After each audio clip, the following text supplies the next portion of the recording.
பிப்ரவரி 2020 டெல்லி ஒரு மிக பயங்கரமான திட்டமிட்ட கலவரத்தை கண்டது. இதில் குழந்தைகள் கேடயங்களாக பயன்படுத்தப்பட்டனர். காவல்துறையினர் மீது கற்கள், திராவகம் மற்றும் பெட்ரோல் குண்டுகள் வீசி தாக்குதல் நடத்தப்பட்டது. மேலும் இந்துக்கள் இந்த தாக்குதல்களின் முக்கிய இலக்காக மாறினர். இந்த குற்றங்களுக்கு பின்னால் சர்வதேச நிதி உதவி மற்றும் தீவிரவாத மனப்போக்கு கொண்ட பெண்களின் குழுக்கள் நின்றன. இதன் மைய புள்ளியாக குல்பிஷா பாத்திமா இருந்தார். சீலம்பூர் மற்றும் ஜாஃபராபாத் பகுதிகளில் NRC CAA மசோதாவிற்கு எதிராக சுமார் 300 முஸ்லிம் பெண்களை மூளைச்சலவை செய்ததில் இவருக்கு பெரும் பங்கு உண்டு. இவை சாதாரண கூட்டங்கள் அல்ல, மாறாக வாரியர்ஸ் மற்றும் அரடன்கா இன்குலாப் போன்ற ரகசிய வாட்ஸ்அப் குழுக்கள் மூலம் ஒருங்கிணைக்கப்பட்டவை.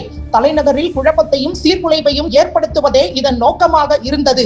இதில் மிகவும் அதிர்ச்சியூட்டும் உத்தி என்னவென்றால், பெண்கள் தங்கள் குழந்தைகளை அழைத்து வருமாறு அறிவுறுத்தப்பட்டனர். ஏன்? காவல்துறையினர் நடவடிக்கை எடுக்க தயங்குவார்கள் என்பதற்காகவே. அந்த பிஞ்சு குழந்தைகள் மனித குற்ற கேடயங்களாக மாற்றப்பட்டனர். சாலைகளில் இருந்து போராட்டக்காரர்களை காவல்துறையினர் அப்புறப்படுத்துவதை தடுக்கவும், உலகளாவிய ஊடகங்களின் அனுதாபத்தை பெறவும் இது ஒரு கனகச்சிதமான நடவடிக்கையாக இருந்தது. இந்த கலவரங்களை சுமூகமாக நடத்துவதற்கு குல்பிஷா பாத்திமா, உமர் காலித், ஷர்ஜுல் இமாம், நட்டாஷா நர்வால் மற்றும் தேவங்கனா கலிதா ஆகியோர் பங்கேற்ற ரகசிய கூட்டங்கள் நடத்தப்பட்டன.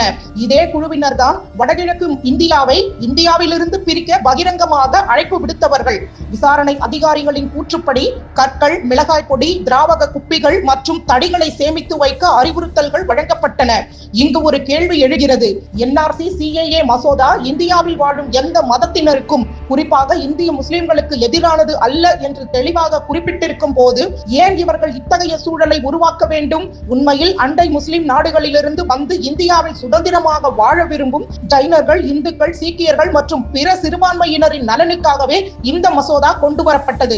ஆனால் இந்த நகர்ப்புற நக்சல்கள் முழு மசோதாவையும் முஸ்லிம்களுக்கு எதிரானது என சித்தரித்து இந்திய அரசுக்கு எதிராக கலவரங்களை திட்டமிட்டனர். 2020 பிப்ரவரி 23 முதல் 26 வரை வன்முறை வெடித்த போது இந்த பகுதிகள் போர்க்களமாக மாறின.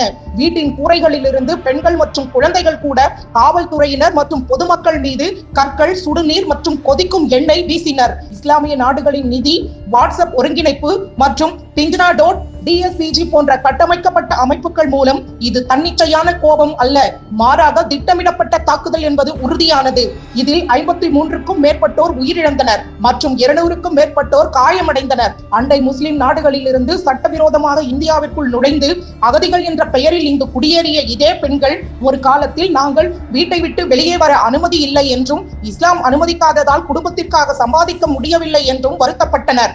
ஆனால் 2020 தலைநகரில் நடந்த இந்த திட்டமிட்ட குற்றங்களுக்கு பின்னணியில் இவர்களே இருந்தனர்.